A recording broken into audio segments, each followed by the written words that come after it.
मित्रांनो, सुख म्हणजे नक्की काय असतं? जयदीप आणि गौरीच्या पुनर्जन्माची कथा या मालिकेच्या आजच्या भागामध्ये आपण पाहणार आहोत.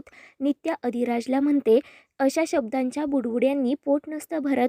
जगण्यासाठी इमोशन्स नाही तर पैशांची गरज असते.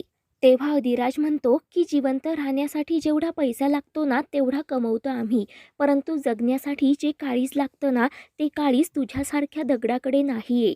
आणि ज्या दिवशी तू या काळ्या ढेकळांमध्ये पाय ठेवशील ना तेव्हाच तुला या काळ्या आईची जादू कळेल, पण तुम्ही ते कधीच करणार नाही. आणि म्हणूनच या मातीचं मोलसुद्धा तुम्हाला कधीच कळणार नाही.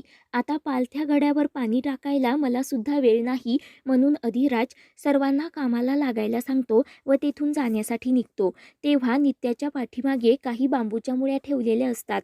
त्यातील एक मुळी नित्याच्या डोक्यावर पडणार तर अधिराज ते पाहतो आणि पळतच जाऊन नित्याला तो खाली खेचतो. आता अधिराजने नित्याचा जीव वाचवलेला असतो. नित्या ही अधिराजच्या अंगावर पडते.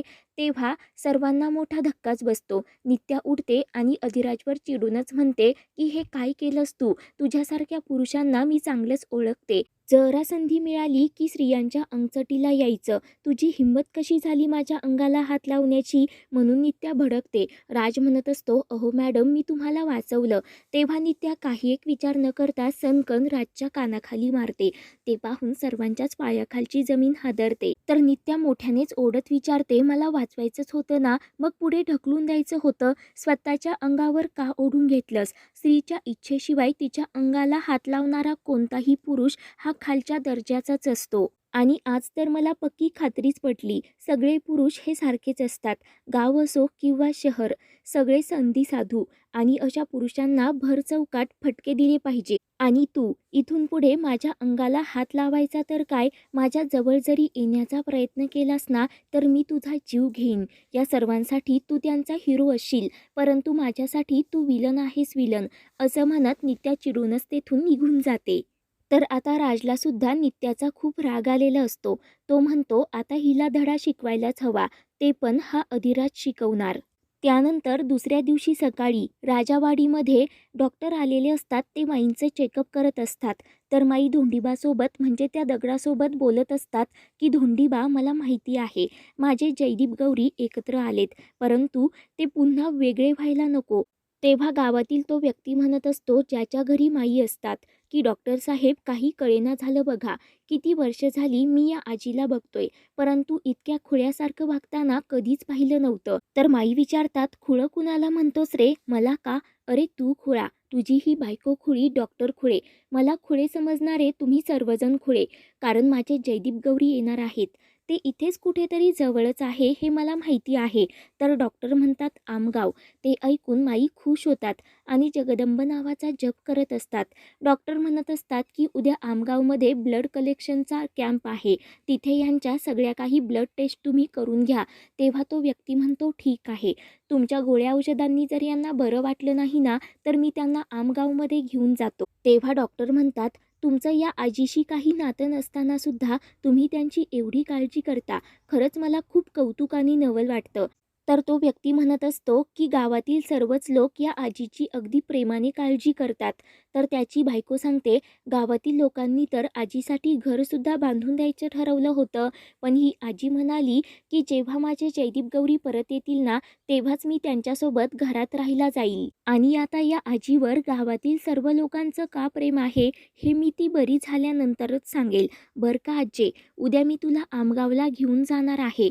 तर माई खुश होत म्हणतात, हो, आमगावच ते, माझे जयदीप गौरी मला तिथेच भेटणार आहे. म्हणून माई जगदंब नावाचा जप करू लागतात. तर इकडे पिंट्या आणि रावसाहेब शेतामध्ये जो काही प्रसंग घडला, नित्याने राजच्या कशी कानाखाली मारली, ते हसून हसून सांगत असतात.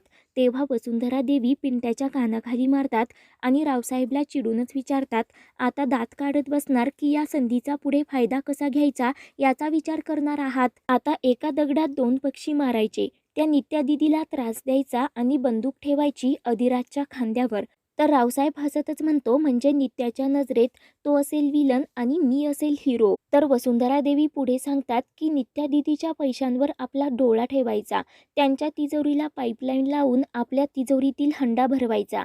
तेव्हा नित्या आणि अधिराज यांच्यामध्ये पडलेल्या ठिणगीचा भडका कसा उडवायचा याचा विचार वसुंधरा देवी करत असते आणि बैलबुद्धी असलेल्या रावसाहेबला लगेच तेथून काढून देते. तर इकडे ईशान आणि नित्या रूमवर आलेले असतात. ईशान म्हणतो, नित्या, अरे वा, तू तर आज मुहूर्ताचा नारळच फोडलास. त्या अधिराजच्या कानाखाली मारून त्याला त्याची जागा दाखवून दिली.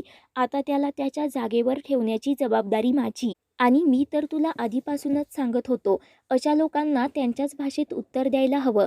आता अधिराजच्या चॅप्टरमध्ये तू अजिबात पडायचं नाही. जे काही करायचं ते मीच करेल. तर नित्या मोठ्यानेच ओढून म्हणते, ईशान, मी तुला आधीपासून सांगतेय, मला या मार्गाने नाही जायचं. तर ईशान म्हणतो, अगं तूच तर त्याच्या कानाखाली मारून या गोष्टीची सुरुवात केलीस. आता 2 दिवसाच्या आतमध्ये मी त्याचे पाय तोडून त्याच्या हातावर ठेवणार. 2 दिवसांच्या आतच मी त्याला वठणीवर आणणार. तर नित्या म्हणते, मी जे काही केलं ते पर्सनल होतं. त्याचा या प्रोजेक्टशी काहीही संबंध नाहीये. आपण जर असंच वागत राहिलो ना तर आणखी प्रॉब्लेम निर्माण होतील. तर ईशान म्हणतो, अगं, या अधिराजला जर संपवलं तरच हा प्रोजेक्ट पुढे जाऊ शकतो. हा आपल्याकडे खूप मोठा चान्स आहे. नित्या म्हणते, हे बघ, या प्रोजेक्टची सर्व जबाबदारी माझ्या एकटीवर आहे. तू तर फक्त माझ्या मदतीसाठी इथे आला आहेस आणि म्हणूनच तू फक्त माझ्या ऑर्डर फॉलो करायच्या, म्हणून नित्या चिडूनच तेथून निघून जाते.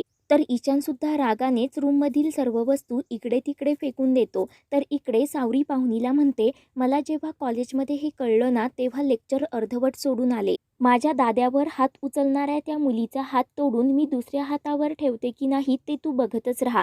मी तिथे असायला हवे होते. तर पाहुणी म्हणते, हो, माझ्या राजवर हात उगारणारी ती कोण लागून गेली. म्हणून आता दोघीही नित्याकडे जाण्यासाठी निघतात. तेवढ्यात विमल व आबा घरी येतात. आबा विचारतात, कुठे निघालात काठ्या घेऊन? कुठे मोर्चा वगैरे आहे की काय? सावरी सांगते, नाही, रेस्ट हाऊसवर निघालो. तर पाहुणी म्हणते, ती नित्या अधिकारी आहे ना, तिला आम्ही दोघी चांगला चोप देणार आहोत. तर सावरी म्हणते, तिने माझ्या दाद्याचा जो काही अपमान केला ना त्याचा आम्ही बदला घेणार आहोत, ते पण तिच्या घरी जाऊन. म्हणून आता दोघी पण जाण्यासाठी निघतात. तर अधिराज त्या दोघींना अडवत म्हणतो, जरा थंड घ्या. तर सावरी विचारते, का थंड घ्यायचं? अरे, तू तर तिला वाचवायला गेला होतास, तरीही तिने तुझ्या कानाखाली मारली. एवढं तिला समजायला नको का? तर अधिराज विचारतो, म्हणून आता तुम्ही तिला मारायला निघालात का? अगं, डोळ्याच्या जागी डोळाच फोडला ना तर एखाद्या दिवशी अख्खं जग आंधळ व्हायचं. तर पाहुणी म्हणते, मग फुटका डोळा घेऊन फिरत बसायचं का? ते पण तुझी काही चूक नसताना. अधिराज म्हणतो, एडी हळद, तुला जर एखाद्या परपुरुषाने हात लावला असता तर तू काय त्याला ओवाळलं असतंस का? अगं, बायकांनी तर हेच शिकलं पाहिजे. आपल्या अंगावर येणाऱ्या हातांना या हातांनीच उत्तर दिलं पाहिजे. बाकी काही का असेना. आपल्याला त्या मॅडमचं हे सगळं काही पटलं. फक्त तिचा गैरसमज झाला. शहरातली आहे ना ती, मग दूध आणि पाणी यातील फरक तिला अजून कळला नाही. आता तिला हे सगळं कसं ओळखायचं ते शिकवायला पाहिजे. तरच तिचा सिलॅबस पूर्ण होईल आणि तिला हे सगळं हा मास्तर शिकवणार. तर ते ऐकून आबा म्हणतात, अगदी लाख मोलाचं बोललास बघ, माझा तर ऊर भरून आला. तर विमल म्हणते, लाख मोलाचं बोललास पण लाखाचं काम करू नकोस. राज म्हणतो, आयडे, तू बघतच राहा आज मी काय करतो ते. त्यानंतर रात्री नित्या काम करत असते तेव्हा तिला कोणीतरी तिथे आल्याचा भास होतो. नित्या विचारते, कोण आहे तिकडे? आणि अचानक लाईटसुद्धा जाते. तेव्हा नित्या मोबाईलचा लाईट लावते आणि गॅलरीत येऊन उभी राहते. तर इकडे रावसाहेबने सुद्धा नित्याला किडनॅप करण्याचा प्लॅन केलेला असतो आणि तोच नित्याला वाचवणार असतो. कारण नित्याच्या नजरेमध्ये त्याला हिरो व्हायचं असतं आणि राजला विलन बनवायचं असतं. तर इकडे नित्याच्या पाठीमागे एक माणूस अंगावर चादर घेऊन उभा असतो. ते पाहून नित्या खूपच मोठ्याने ओरडते. तेव्हा तो व्यक्ती नित्याच्या नाकाला रुमाल लावत तिला किडनॅप करून तेथून घेऊन जातो. तर ईशान नित्याला शोधत असतो. पुढील भागामध्ये नित्या ही राजवर भडकते की शेवटी तुझा खरा रंग तू दाखवलास. तेव्हा नित्याच्या अंगावर काहीतरी पडतं. तर नित्या ही राजला जाऊन मिठी मारते. राज म्हणतो, मला सांगायचं आणि आता तू स्वतःच माझ्या अंगावर आलीस. नित्याला मोठा धक्का बसतो. अशाच मालिकेंचे पुढील भाग पाहण्यासाठी चॅनलला सबस्क्राईब करा.